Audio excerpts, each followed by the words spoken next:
Hi y'all, I'm back on my bullshit.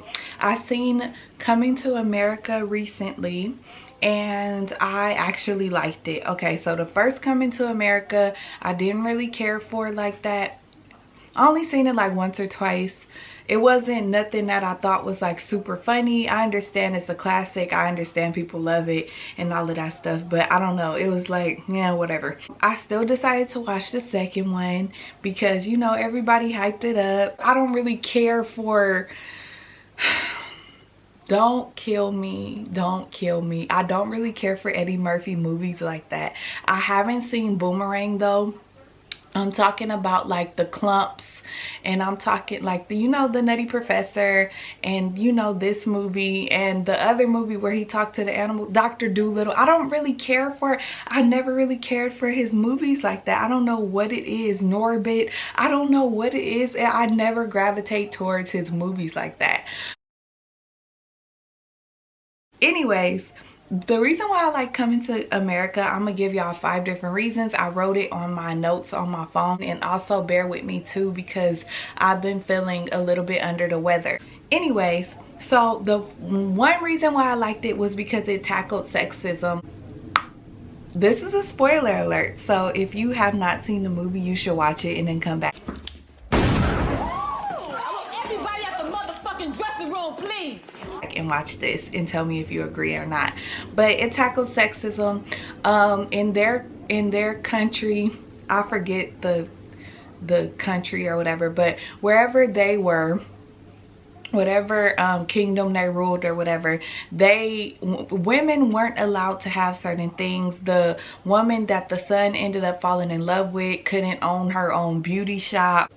And you know, women were expected to just do whatever they were told and stuff like that.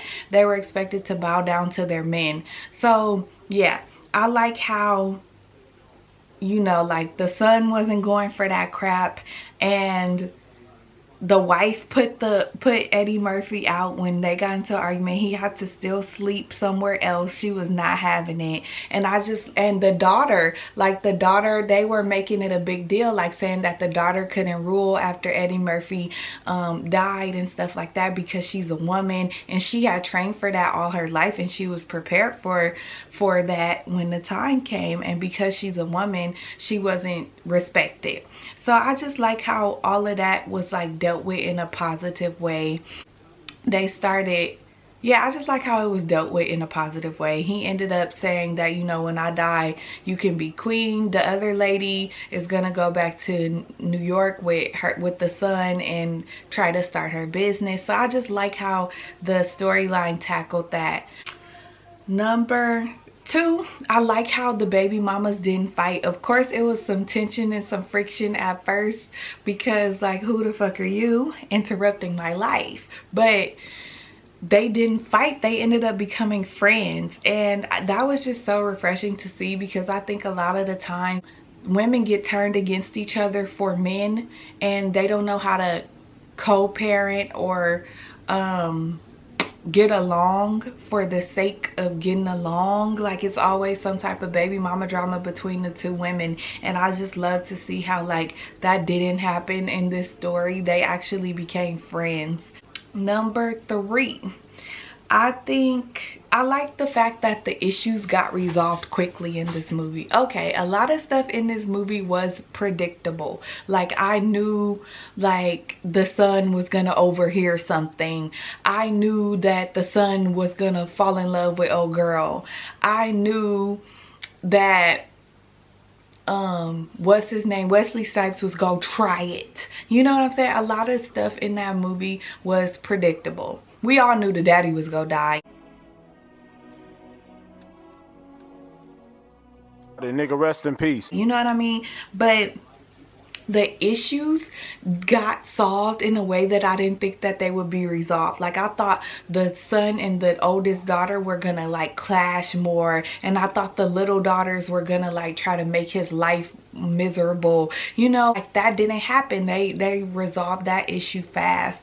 I knew that it was gonna be a conflict between the son and Eddie Murphy, and the son was gonna hear what Eddie Murphy said, but even that got resolved fast. He took the flight, he found him, and they patched it up in like 2 seconds. So I don't like storylines where like the issue gets dragged on. Like I like for everything to be resolved fast. I don't know why I'm like that. And I understand every movie can't be like that, but I like the fact that it was like that in this movie. Even though I knew what was gonna happen, it still didn't happen the way that I thought it was gonna happen. I was entertained the whole movie, which is probably why I liked it. 4, I liked how the son like knew his worth. Like, okay, he went from the beginning of the movie feeling like he wasn't shit at the age of 30 and that this was a bunch of bullshit or whatever. From him turning down all of that money, all of the other stuff, because he knew his worth and he was willing to do things. He was willing to do things the way he wanted to do things. And I think that I just liked his character. That showed a lot about his character. Even though he could have this, that, and the third, you know what I mean? That's not really who he is. He stayed true to who he was and what he wanted. And he knew like his worth. Like, you're not going to sit up here and treat me like, you know, you're just doing this because you want to make yourself look good. You're not finna treat me bad because, or you're not finna use me as a pawn for your chess game. We're not doing that. I'm gonna take my bitch and I'm gonna head back to New York and we go grind it out. And I think something was very respectable about that. Number 5. Okay, this was the part where I was like, I fucks with this movie. When the son, at the beginning of the movie, y'all seen how that man hair was looking. It was giving me Kid and Play. It was up there. It was stacked, right? And when they took him to the kingdom or whatever and the lady did his hair, I thought she was gonna cut that shit off. I really did. I thought he was gonna have a nice little fade, a nice little taper, you feel me, or something like that. He had the locks and I just really loved that. Something was so subtle and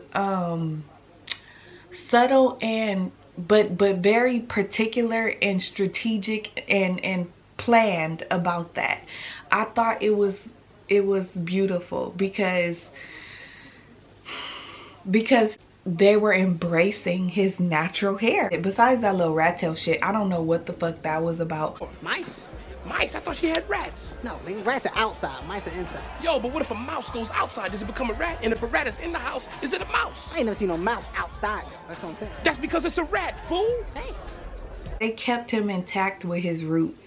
And I mean, maybe that's not a big deal to y'all, but I don't know. I just like how they did that, how they slid that in there. Yeah, those are my 5 things. Another part of the movie I really liked, but this is just because I'm goofy as hell.